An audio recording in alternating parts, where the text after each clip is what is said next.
దానిలో తల్లిదండ్రులు పిల్లలు ఏ రీతిగా జీవించాలో, ఏ రీతిగా నడుచుకోవాలో, తాము నేర్చుకున్న ఆత్మీయ సత్యాలు ఏ రీతిగా ఆచరణలో పెట్టాలో ఐదవదిగా మనకు చూపిస్తూ ఉన్నాడు.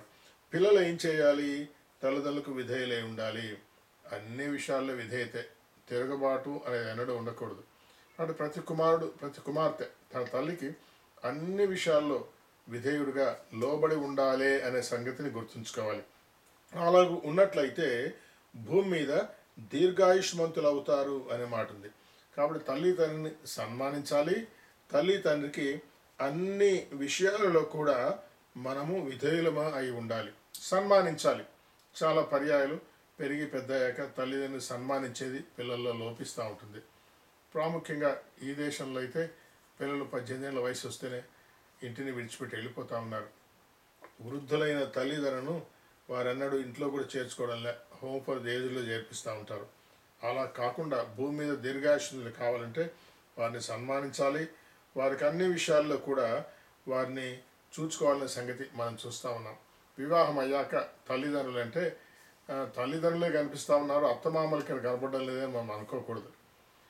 మరి పురుషుని యొక్క తల్లిదండ్రినే స్త్రీ భార్య కూడా తల్లిదండ్రిగా సన్మానించాలని దీని భావం. అలాగే భార్య యొక్క తల్లిదండ్రినే పురుషుడు కూడా తల్లిదండ్రిలాగా సన్మానించాలని భావం. అందుకే వారిద్దరు కలిసి మనమ్మ మన నాన్న అనుకుంటే ఇంకా బాగుంటుంది అన్నమాట. కాబట్టి తల్లి తనంటే ఇరుపక్షాలను తల్లిదండ్రులు కూడా ఇందులో వస్తారు. తమ కుటుంబంతో సంబంధం కలిగిన వారిని, అంటే వీరి కుటుంబ జీవితంలో తల్లిదండ్రి ప్రమేయం ఉండదు. ఎందుకంటే పై భాగంలో మనం చూసుకున్నాం 5వ అధ్యాయంలో 31వ వచనంలో, ఈ హేతు చేత పురుషుడు తన తల్లిని తండ్రిని విడిచి భార్యను హత్తుకుంటాడు. కుటుంబ విషయాల్లో వారి తల్లిదండ్రుల యొక్క ప్రమేయం అనేది అన్నడూ ఉండదన్నమాట. భార్యాభర్తలిద్దరు వారిద్దరు కలిసి మాట్లాడుకుంటారు, వారిద్దరు కలిసి ఆలోచన చేస్తారు, కలిసి తీర్మానం చేసుకుంటారు, కలిసి ప్రార్థన చేసుకుంటారు. వారి పర్స్ విషయమే కానీ ఇంటి విషయాలు కానీ వారిద్దరు కలిసి చేస్తారు. అందులో తల్లి తనని విడిచి భార్యను హత్తుకుంటా ఉన్నాడు. విడిచిపెట్టడం అంటే తల్లి తనని సన్మానించకుండా లోబడకుండా ఉండడం దాని భావం కాదు. కుటుంబ విషయంలో భార్యాభర్తలు ఏకంగా ఉన్నా తల్లిని తనని సన్మానించి వారికి లోబడే విషయంలో కూడా ఇద్దరు కూడా జాగ్రత్తగా ఉండాలి. అక్కడ మనము గీరు దాటి ప్రక్కకు వెళ్ళకూడదు, ఇక్కడ కూడా గీరు దాటి ప్రక్కకు వెళ్ళకూడదు అనే అలాగూ ఆత్మీయులమైన మనము జీవించాలనే సత్యాన్ని మనం చూస్తూ ఉన్నాం. మరి పిల్లలు మరి తల్లి తనని సన్మానిస్తూ ప్రేమిస్తూ ఉండటం నిజమే. అయితే 4వ వచనంలో తండ్రులు కూడా పిల్లలకు కోపం పంచినట్టుగా ప్రవర్తించకూడదు, కోపాన్ని రేపకూడదు. అదే సమయంలో ప్రభు యొక్క శిక్షలోనూ బోధలోనూ వారిని పెంచాలి. కాబట్టి కుటుంబంలో ప్రభు యొక్క శిక్ష ఉండాలి, ప్రభు యొక్క బోధ ఉండాలి. తల్లి తండ్రి బిడ్డలకు ప్రభు యొక్క శిక్షను సంఘానికి తీసుకెళ్ళడం, పిల్లలను అక్కడ ప్రభువుకి విధానాలు ఏంటో చూపించడం, ఒకవేళ సేవా జీవితం ఏంటో చూపించడం. ఆ శిక్ష అంటే క్రమశిక్ష అన్నమాట. ఆత్మీయ జీవితాన్ని గురించిన ప్రాక్టికబిలిటీని పిల్లలకు మనము చూపించాలి, నేర్పించాలి. దేవుని వాక్య సంగతులు కూడా బోధించాలి. కాబట్టి 5వ అధ్యాయము 22వ వచనం నుండి 6వ అధ్యాయము 4వ వచనము దాకా మనం చూస్తే 4, 5 ఈ భాగాలలో కుటుంబముగా భార్యాభర్తలు ఏ రీతిగా నడుచుకోవాలో, తల్లిదండ్రులుగా బిడ్డలతో ఏ రీతిగా నడుచుకోవాలో, బిడ్డలు తల్లిదండ్రులతో ఏ రీతిగా నడుచుకోవాలో మనం చూస్తాము. తర్వాత 6వ భాగానికి మనం వచ్చినట్లయితే 6వ భాగంలో యజమానులు దాసులు అని 5వ వచనం నుంచి 9వ వచనం దాకా 6వ అధ్యాయంలో చెప్తా ఉన్నాడు. 5 నుంచి 9 వచనాల్లో 6వ అధ్యాయంలో 5 వచనాల్లో యజమానులు దాసులు అంటే సెక్యులర్ సర్వీస్లో మనం ఉంటాం. ఇప్పుడు ఒక్కసారి మనం ఆలోచన చేస్తే మనం పైన చూసుకున్న భాగాలు మనం ఉంటే సంఘములోనైనా ఉంటాము, సమాజంలోనైనా ఉంటాము, వ్యక్తిగతంగానైనా ఉంటాము, కుటుంబంలో భార్యతోనైనా ఉంటాము, లేదా పిల్లలతోనైనా ఉంటాము.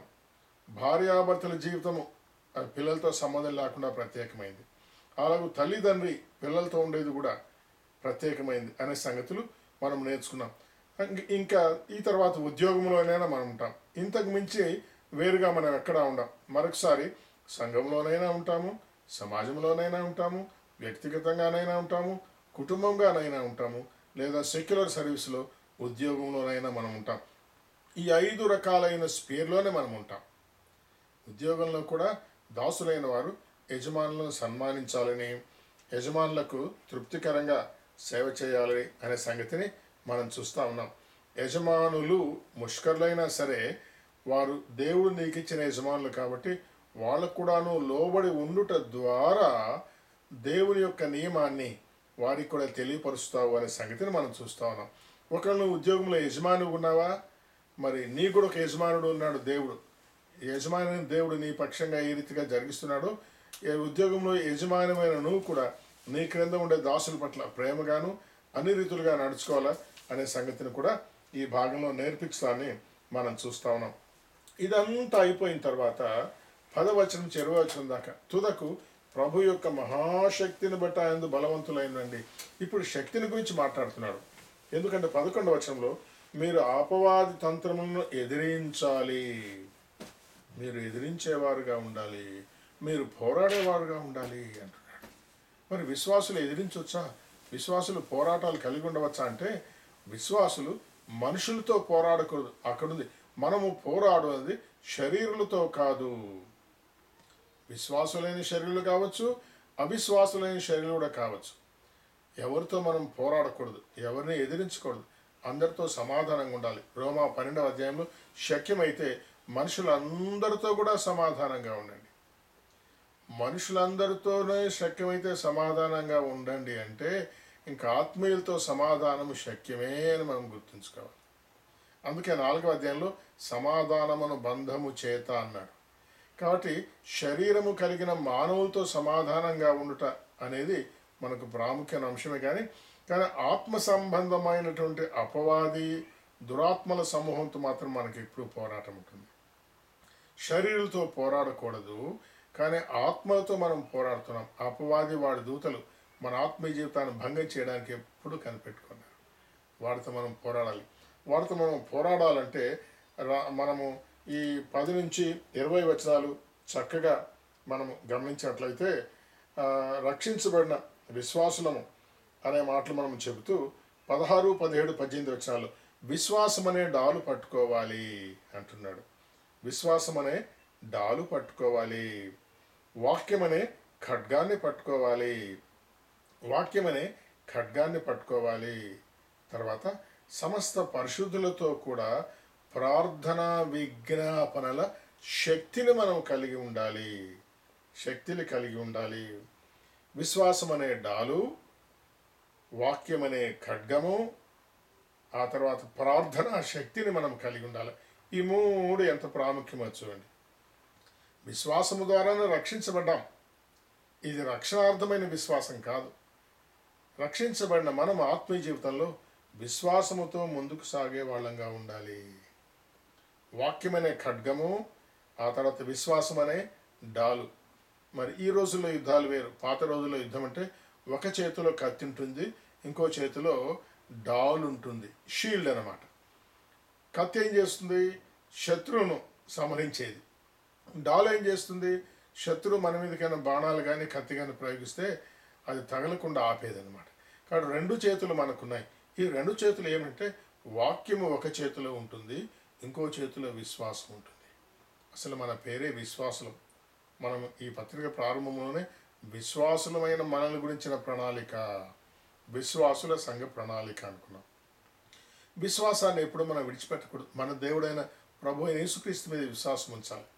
రెండవది వాక్యం అనే ఖడ్గం. వాక్యాన్ని బాగా చదువుకోవాలి. చాలామంది నెలలో బైబుళ్ళే లేవు. కొద్దిమంది బైబుల్ చినిగిపోయిన కాగితాలు ఉన్నాయి. కొద్దిమంది బైబిల్ మీద దుమ్ము పడతా ఉంది. ఎప్పుడో వాక్యం అంటేనే బైబిల్ దుమ్ము దులిపే వాళ్ళు కూడా ఉన్నారనమాట. అంటే వాక్యం అనే ఖడ్గాన్ని పట్టుకోవడం లేదు. వాక్యమైన ఖడ్గము నీ చేతిలో లేకపోతే ఎప్పుడైనా శత్రువు నీ మీదకి రావచ్చు.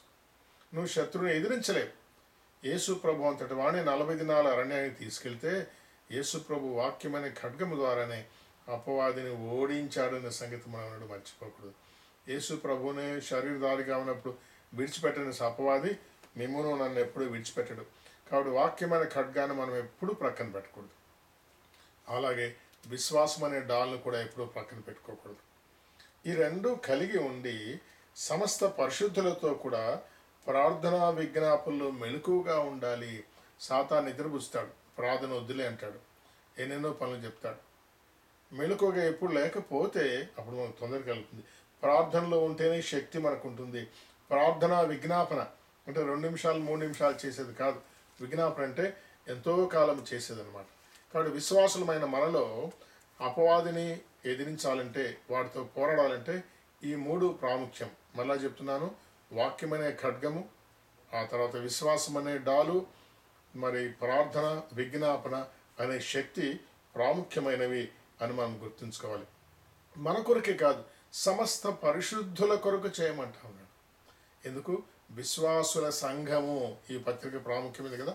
భూలోకములో సంఘముగా కొనసాగే విశ్వాసులు ఎంత చక్కగా ముందుకు రావాలో అది ఈ పత్రికకు ప్రాముఖ్యం. కాబట్టి సమస్త పరిశుద్ధుల కొరకే మనం ప్రార్థించాలి అని చెప్తా ఉన్నాడు.